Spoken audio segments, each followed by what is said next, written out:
오늘 은혜 받은 하나님의 말씀은 마태복음 2장 1절부터 12절까지입니다. 주보 순서지 밑에 옮겨놨습니다. 같이 읽겠습니다. 헤롯 왕 때 예수께서 유대 베들레헴에서 나신 후에 보라, 동방으로부터 박사들이 예루살렘 이르러 말하되 유대인이 왕으로 나신 이가 어디 계시냐? 왜냐하면 우리가 동방에서 그의 별을 보았고 그리고 그에게 경배하러 왔노라 하니 헤롯 왕과 온 예루살렘이 듣고 동요한지라. 왕이 제사장 대제사장들과 백성이 서기관들을 모두 모아 그 그리스도가 어디서 나겠느냐 그들에게 물으니 그들이 이르되 유대 베들레헴이오니 이는 그 선지자로 이렇게 기록된 바 또 유대 땅 베들레헴아 너는 유대 통치자들 중에서 가장 작지 아니하도다. 내게서 한 다스리는 자가 나와서 내 백성 이스라엘의 목자가 되리라 하였음이니이다. 이에 헤롯이 가만히 그 박사들을 불러 그 별이 나타난 때를 자세히 묻고 베들레헴으로 보내매 이르되 가서 아이에 대하여 자세히 알아보고 찾거든 내게 구하여 나도 가서 그에게 경배하게 하라. 박사들이 왕의 말을 듣고 갈새 보라, 동방에서 보았던 그 별이 문득 앞서 인도하여 가다가 아이 있는 곳 위에 머물러 서 있는지라. 그들이 그 별을 보고 매우 크게 기뻐하더라. 집에 들어가 그의 어머니 마리아와 함께 있는 그 아이를 보고 엎드려 그 아이께 경배하고 보배합을 열어 황금과 위향과 모략을 예물로 드리니라. 그들은 꿈에 헤롯에게로 돌아가지 말라 지시하심을 받아 다른 길로 고국에 돌아가니라. 아멘. 네, 오늘 말씀을 가지고 아이 예수께 드린 제사 예물들이라는 제목으로 은혜를 나누고자 합니다. 우리가 지금까지 생각했던 것하고 들어온 것하고 오늘 제목부터가 좀 차이가 있죠. 우리는 아기 예수라고 합니다. 누가복음에서 나오는 거기에서는 아기 예수로 되어 있습니다. 헬라어에서는 네포스라고 하고 영어로 하면은 베이비 또는 인펀트입니다. 근데 오늘 우리가 읽은 여기에서는 베이비라는 단어가 없습니다. 아이라는 단어, 어린이라는 단어입니다. 이 어린이 예수를 만나러 지금 동방 박사들이 왔다는 것입니다. 그러니까 시간이 흘렀다는 것이죠. 그러면 예수님 오신 날로부터 과연 얼마나 흘렀길래 이런 했을까? 우리 이제 지우가 이제 1년 6개월 돼서 그런데 물론 아직까지 베이비라고 할 수 있겠죠. 그러나 조금 지나면 우리 어린이라고 아이라고 부를 수 있을 것입니다. 여기서 그 나이가 얼마 될까 우리 확실히 모르지만 이 동방 박사들이 이제 예수님 만나고 헤롯이 그랬습니다. 꼭 와서 일러주고 가라. 나도 경배하겠다. 그랬는데 천사가 나타나서 그들에게 헤롯에게 가지 말라. 그래서 그들은 다른 길로 가버립니다. 그때 헤롯이 그 소식을 듣고 분해가지고 동방 박사한테 별을 본 때가 언젠지 그 시간이 분명히 예수님이 태어났을 테니까 그때를 2년으로 잡아서 2년 이하의 모든 아이를 다 죽이라 하는 말씀이 나옵니다. 그걸 미루어 봐서는 예수님이 태어나고 약 2년 정도 걸리지 않았는가. 보통 동방이라고 하면요. 유대에서 동방은 페르시아, 바벨론 아니면 페르시아를 얘기합니다. 지금으로는 한 이란 정도의 부분이죠. 그때 페르시아는 굉장히 커서 인도까지도 점령하고 다스릴 때였습니다. 예수님 오시기 한 600년 전에, 지금부터 약 2600년 전에 유대인들은 바벨론의 포로로 끌려갑니다.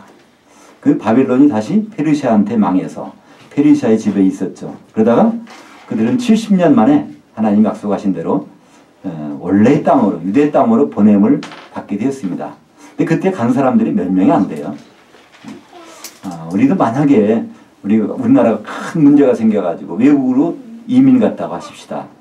근데 한 70년이 흘렀어요. 그때 다시 우리나라로 올 사람 오라 그러면요. 쉽지 않을 것입니다. 더구나 1세들은 대부분 죽었을 것이고 2세, 3세는 거기 나라 말을 쓸 텐데 다시 와서 어떻게 할 수 있겠습니까? 그래서 사실은요. 이스라엘에 돌아온 사람들은 많이 되지 않았습니다. 많은 사람들이 그 동방에 남아 있었다는 얘기죠. 그러니까 동방으로 끌려갈 때 그들은요, 예루살렘에 있는 모든 기물과 성경책과 모든 걸 다 같이 가지고 그쪽으로 갔던 거예요. 그러니까 여기서 동방박사 하면은요, 이 사람들은 이방인이지만 성경을 분명히 갖고 있었을 것이고 그것을 살펴봤을 것입니다. 그러니까 그 동방 그 거리는 지금 거리로 하면요, 약 1,500km가 됩니다. 그러면 약 거의 4천리 정도가 되는 곳이죠. 거기서부터 뭐 지금 교통수단이 지금과 같지 않을 때죠. 시간이 많이 걸렸을 것입니다. 그리고 또 준비하는 것도 있었을 것 같아요. 우리는 정말 뭐 부산을 간다, 제주도를 간다 해도 준비를 하는데 그 당시에 정말 사천리 길을 간다고 할 때 여러 가지 준비가 필요했을 것입니다. 여하튼 시간이 좀 흘린 것만은 사실입니다. 근데 우리가 생각할 때요, 동방 박사들이 별을 보고서 거기까지 왔다. 이 박사들은 아마 이 점성술사, 별을 연구하는 학자일 것이다. 우리는 이렇게 생각을 합니다. 그래서 별을 보고 왔을 것이다. 근데 오늘 말씀에 보니까요, 2절에 보면 그 별을 우리가 보았었다. 한순간에 보았다는 얘기입니다. 보고서 그 다음부터는 별을 본 적이 없어요. 그러고서 그들이 온 것입니다. 어떻게 봤겠습니까? 성경에 보면요, 이 별이라는 단어가 많이 나와요. 창세기부터 이제 시작해서 구약 성경에 보면요, 별에 대한 얘기가 37번 나옵니다. 근데 한결같이 다 별들이라고 그래요. 그 밤하늘의 별들, 무수한 별들. 근데 유독 한가운데서요, 별이라고, 한 별이라고 나온 데가 있습니다. 민수기 그것이 24장 17절입니다. 바로 이 출애굽한 이스라엘이 막 모압 땅으로 몰려오고 있어요. 근데 모압 왕인 발락이 큰일 났다 그래서 선지자를 초청을 합니다. 그래서 발람이라는 선지자를 초청해가지고 이스라엘 사람들은 저주하고 이렇게 자기들은 복을 받기 위해서 그렇게 불렀는데 그 발람이 그렇게 할 수가 없었어요. 거꾸로 하는 거예요. 그래서 모압을 오히려 저주를 하는 장면이 나옵니다. 그때에서 나온 말이에요. 그러니까 보면 선지자의 말이 틀릴 수도 있어요. 그죠? 잘못될 수도 있습니다. 근데 이 경우는 틀릴 수가 없는 거예요. 생각해 보세요. 그 사람한테 초청을 받아서 돈 받고 일을 하는데 그 사람에게 나쁜 말을 예언하고 반대로 한다면은 그게 목숨이 달려있는 문제입니다. 그러니까 이것은요, 진짜일 것입니다. 사실이고요. 그 내용이 바로 민수기 24장 17절. 이 내용을 동방박사들은 알 수 있었을 거예요. 당연히.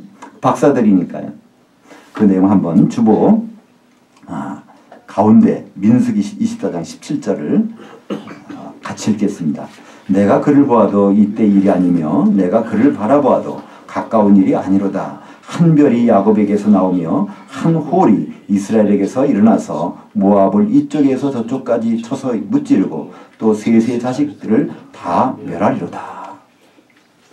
여기서 한 별이 나타난다는 거예요. 야곱에서 또 한 홀이 이스라엘에게서. 이 별은 이제 우리가 아시겠지만 예수님을 나타냅니다. 그리고 이 홀이라는 것은 왕이 가지고 있는 지팡이에요. 왕권을 상징하는 거예요.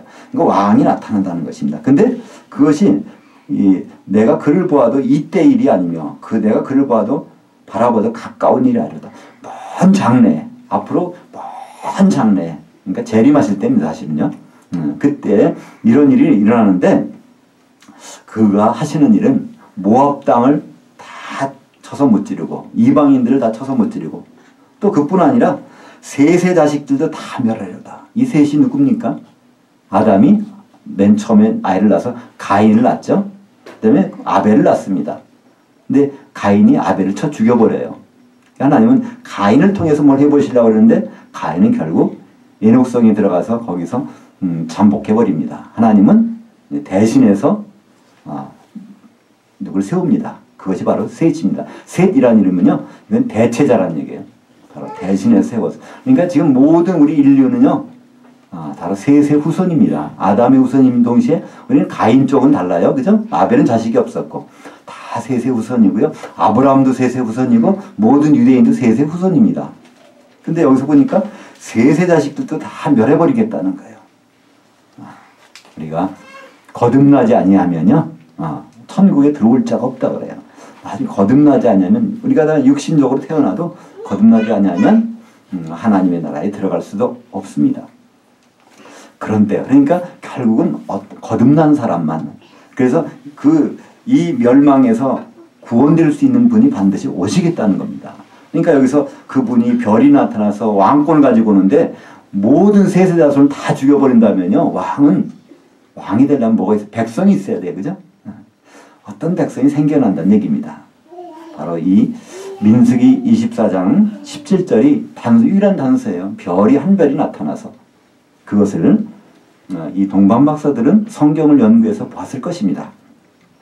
그럼 이 성경의 근거지가 어디입니까? 예루살렘이거든요.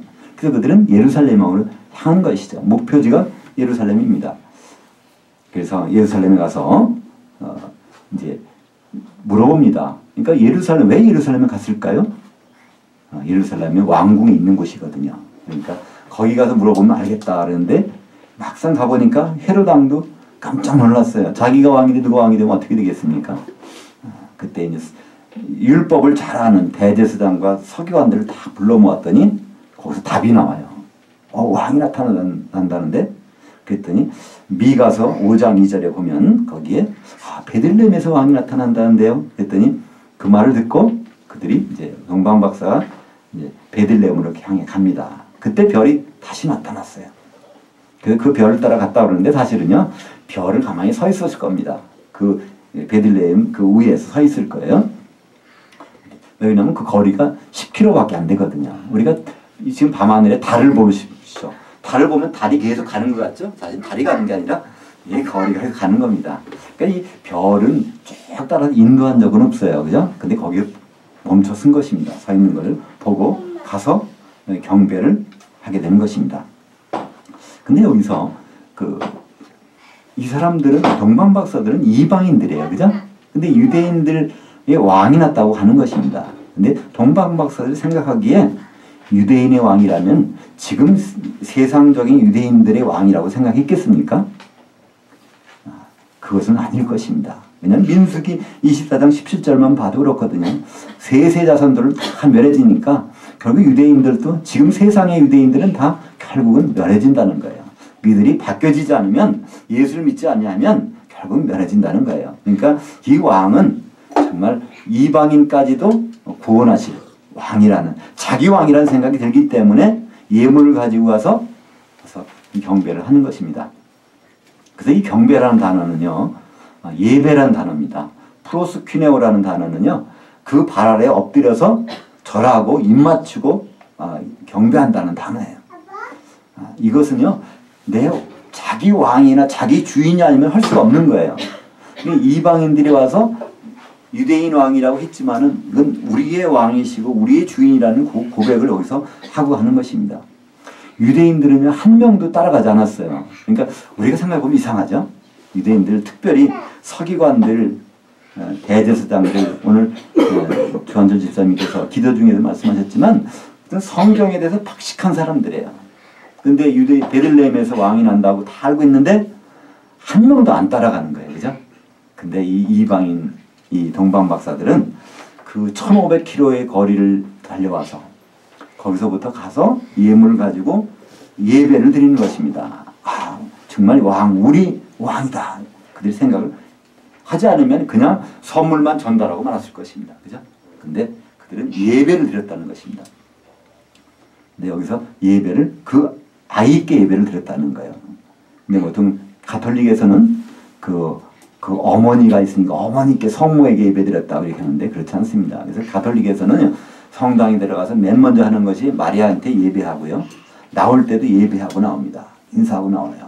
근데 오늘 봐도요. 여기서는 절대로 마리아에게 예배하는 것이 아니라 그 아이께 여기서 아기라고 하지 않고 아이께 예배를 드렸습니다. 근데 여기서 드린 예물이 참 생각해 볼 필요가 있어요. 세 가지죠. 황금과 유향과 몰약 이 세 가지를 준비해서 그냥 거기 가서 현지에서 구멍가게에서 산 것이 아닙니다. 백화점에 들린 것이 아니에요.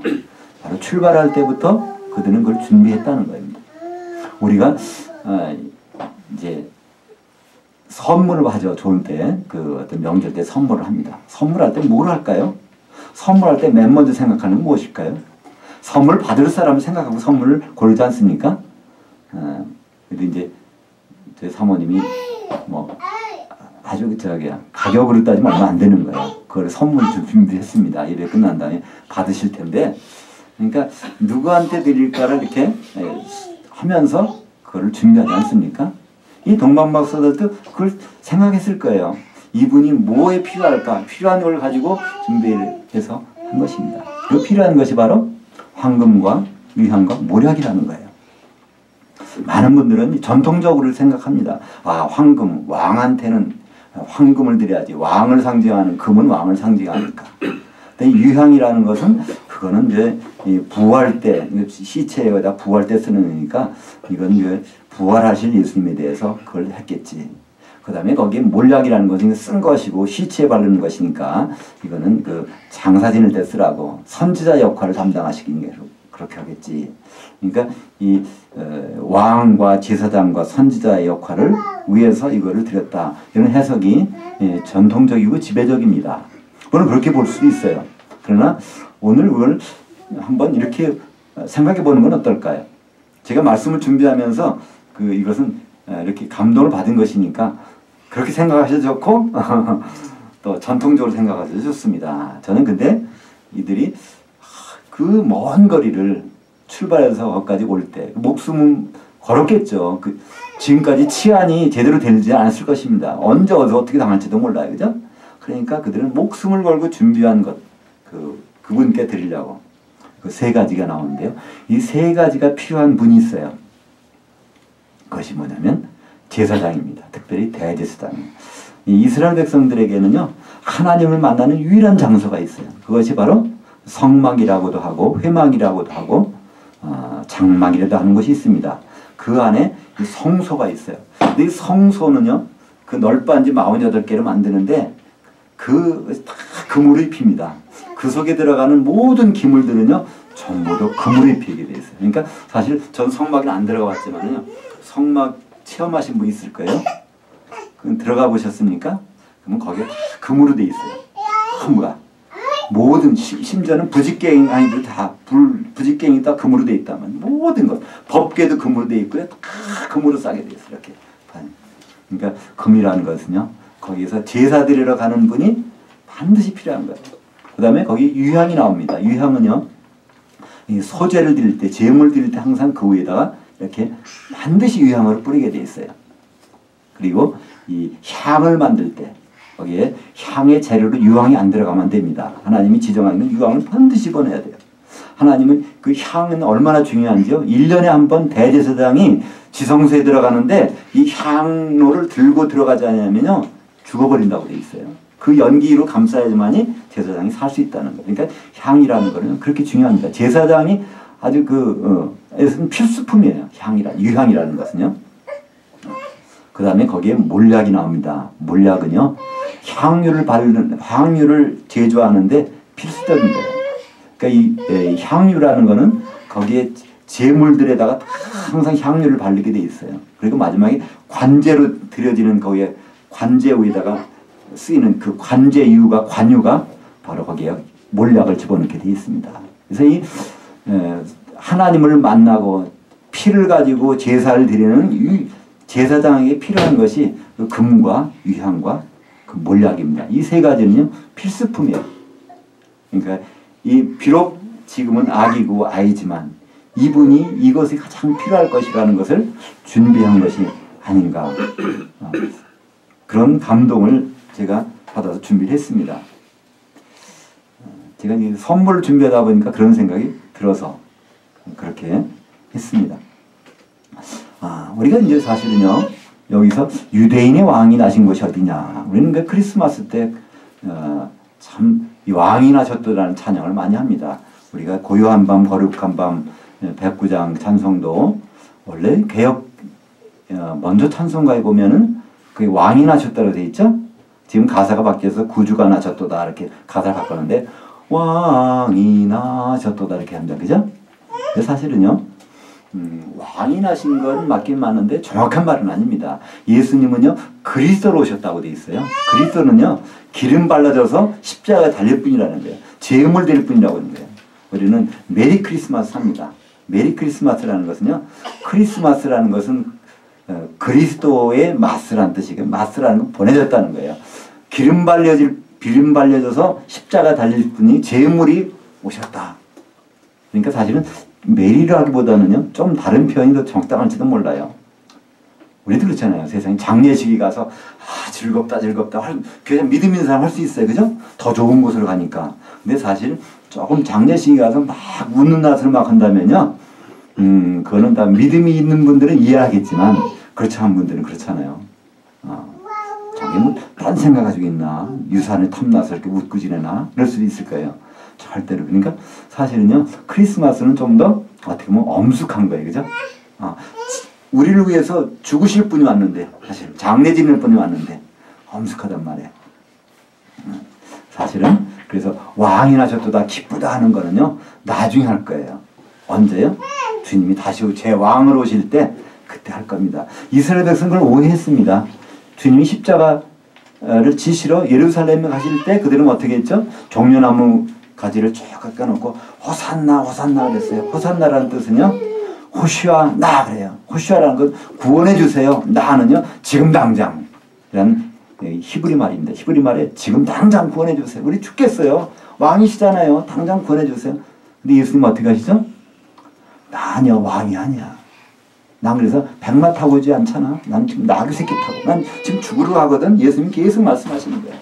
빌라델 법정에서 뭐라고 하십니까? 당신이 왕이요. 그랬더니 맞다, 나 유대인이 왕이야. 그러나 내 나라는 이 세상에 있지 않다는 거예요. 나는 이 세상에 왕으로 온 것이 아니라는 겁니다. 정말 그분은 죽으러 오셔서 십자가에 죽으셨어요. 그렇다면 오늘 유대인의 왕이라고 한 것은 어떤 것입니까? 앞으로 오실 분은 반드시 유대인의 왕으로 오신다는 거예요. 근데 그 유대인은 어떤 유대인이요? 영적인 유대인. 육신적인 유대인. 유대인 피가 섞였다고 유대인이 아니라는 거예요. 주보 오른쪽에 보시면요, 마태복음 27장 11절, 예수께서 총독들 앞에 섰음에 총독이 물어 이르되 네가 유대인이 왕이냐? 예수께서 대답하시되 네 말이 옳도다 하시고. 유대인의 왕은 왕이에요. 근데 유대인이 어떤 유대인이냐면 로마서 2장 28절에 보니까 무릇 표면적 유대인이 유대인이 아니요, 표면적 유대인이 육신의 할례가 아니라 오직 이면적 유대인이 유대인이며. 예수님이 유대인의 왕은 맞는데 표면적 유대인의 왕은 아니라는 겁니다. 요한계시록 2장 9절을 보면요, 내가 네 환난과 궁핍을 알거니와 실상은 내가 부유한 자니라. 자칭 유대인이라 하는 자들, 육신적인 유대인이라고 하는 자들은 비방도 알거니와 실상은 유대인이 아니요 사단의 회당이라. 그러니까 지금 유대인은요, 예수님 오실 때까지는 인정이 돼요. 그러나 예수님 오신 다음부터 유대인은 인정을 못 받아요. 아무 유대인 피가 섞였어도 예수 믿고 거듭나지 아니하면 이거는 길이 없는 거예요. 세 자손 다 멸하는 것처럼 다 멸하실 수밖에 없다는 것입니다. 갈라디아서 3장 28절에 보면 너희는 유대인이나 헬라인이나 종이나 자유인이나 남성이나 여성이나 그리스도 예수 안에서 하나이니라. 그러니까 예수를 믿는 사람만이 진짜 하나님은 영적인 유대인으로 보시겠다는 것입니다. 그들의 왕으로 오시는 것에. 크리스마스에 그 성탄 메시지가요, 성경에는 딱 한 군데 나옵니다. 그게 누가복음 2장에 나와요. 거기 14절인가 보면요, 거기 그 말씀이 있어요. 지극히 높은 곳에서는 하나님께 영광이요, 땅에서는 하나님이 기뻐하심을 자들에게 중에 평화로다. 그러니까 지극히 높은 곳에 하나님 영광이라는 거예요. 그건 무슨 뜻일까요? 영광이라는 건 하나님의 계획이 드러나는 것입니다. 주님이 사람 몸으로 딱 오신 것, 하나님이 계획 속에 있었다는 거예요. 그것이 바로 드러났다는 겁니다. 근데 누구한테 그걸 평화입니까? 하나님이 기뻐하시는 사람 중에 평화라는 거예요. 하나님이 기뻐하시는 사람 중에 평화를 주기 위해서. 나는 예수 믿는데도 기쁘지가 않고 평화롭지가 않아요. 그건 무슨 말일까요? 아직 하나님이 기뻐하시는 수준까지 못 따라왔어요. 그죠?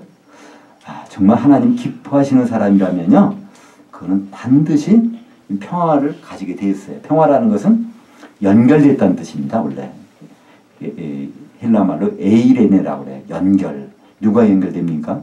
하나님과 연결되는 거예요. 끊어졌던 것이 연결된 것이 평안한 것이 그 평안입니다.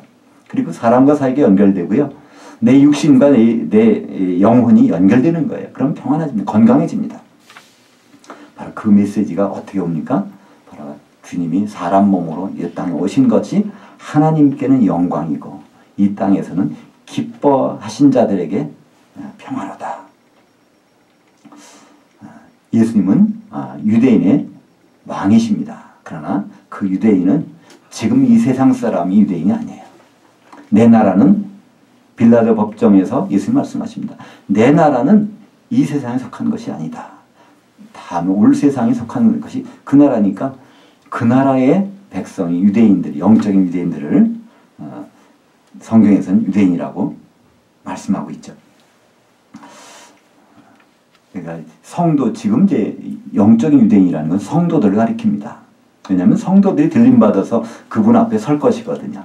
그래서 우리가 성도라는 것은 표면적인 성도가 아니라 정말 이면적인 성도야 됩니다. 이면적인 성도는 뭘까요? 성령에 잠겨있는 사람들이에요. 우리 김장하시다 보면요, 어떻게 합니까? 배 주저릴 때 하나하나에다가 소금물 주사기를 집어넣습니까? 그럴 수 없잖아요.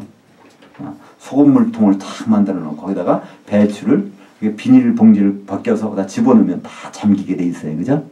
바로 이 교회는요, 바로 그런 성령의 도관입니다. 그 속에 들어오신 분들은요, 성령이 다 스며 절여지게 돼 있어요. 이런 분들을 성경에서는요, 성도라고 합니다. 성령에 절여진 분들. 근데 그것은 현재형 명령이에요. 항상 이렇게 잠깐이 아니라 계속 절여진 분들을 말씀합니다. 바로 이 크리스마스는 이 보내진 그리스도. 이제 앞으로요, 왕이 보내주실 거예요. 그래서 그것을 라틴어로 하면, 크리스마스를 라틴어에서 왔으니까 라틴어에서는요, 왕을 렉스라고 그래요. 렉스. 그것은 마스, 미사를 영어식으로 마스라고 하면은요, 렉스마스. 이제 앞으로는요, 크리스마스가 아니라 왕이 오시는 렉스마스가 우리가 기다려야 될 것입니다. 그러면 우리가 준비할 선물도 바꿔줘야 돼요. 그죠? 크리스마스를 맞는 동방박사들은 뭘 준비했습니까? 제사장이 되고 제물 되실 그분 위해서 황금과 유향과 몰약을 준비를 했습니다. 우리는 왕으로 오실 분에 대해서 무슨 선물을 준비하고 계십니까? 그분이 가장 뭘 기다리실까요? 우리 주님은요, 오실 때 왕으로 오시지만 신랑으로 오십니다. 그분에게 가장 필요하고 아주 반드시 필요한 거는요, 그분 앞에 설 왕비가 될 신부입니다.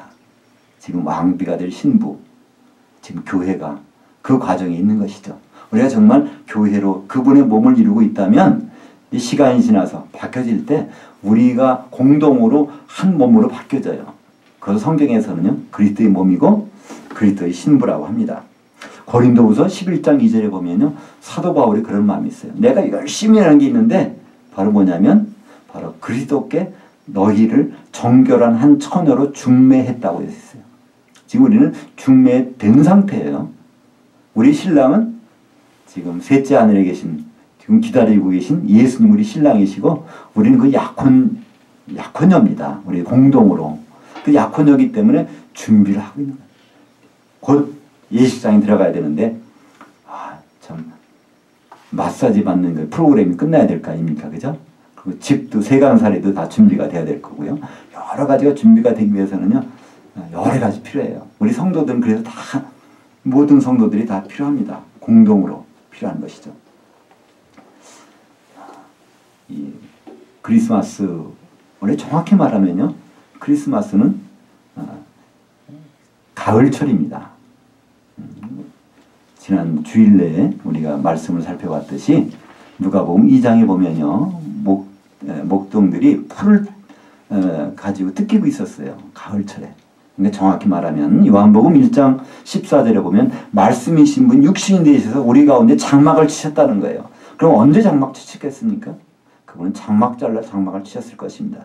왜냐하면 골로새서 2장 16절 17절에 보면 이 절기라는 것은 그림자라고 되어 있어요. 실체는 예수님이라고 그러니까 그림자로 장막절을 주셨다면 실체된 예수님은 언제 오시겠습니까?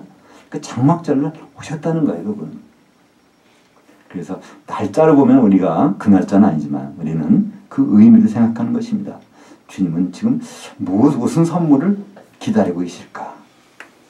동방박사는 황금과 유향과 몰약으로 대제사장에게 꼭 필요한 걸 준비해서 드렸습니다.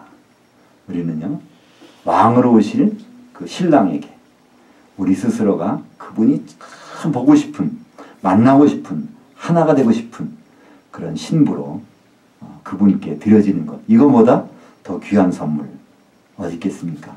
우리가 서로 그 선물을 준비하는 그 당사자들이 된 것. 그래서 우리는 서로가 귀한 분들이세요. 굉장히. 내가 옆에 있는 분들이 안 계시면요, 우리가 그분을 이룰 수가 없어요. 흠이 생기거든요. 하나 떨어져 나가면. 그죠? 아무리 좋은 그릇도요, 귀퉁이가 하나 떨어져 나가고 있어요. 이거 폐품 처리해야 됩니다. 우리가 정말 모든 성도님들이 전부 다 그렇게 귀합니다. 그래서 그분이 오실 때 정말 이제 하늘에서, 공중에서 울리는 메시지가 나올 거예요. 지극히 높은 곳에서는 하나님께 영광이요. 바로 공중에서는 들림받은 모든 성도들에게 평화로다. 이것이 바로 우리가 렉스마스에 듣게 될 천군 천사의 메시지일 것입니다. 기도하겠습니다. 하나님 아버지, 은혜를 감사합니다. 이제 2000년 전에 크리스마스로 오신 주님, 그들에게 바쳤던 예물들 이제 우리가 대신 준비하기를 원합니다. 이제 앞으로 오실 렉스마스 왕으로 보내주실 때 우리가 주님 앞에 가장 아름다운 선물로 나타날 수 있도록 우리를 인도하여 주시옵소서. 예수님의 이름으로 기도합니다.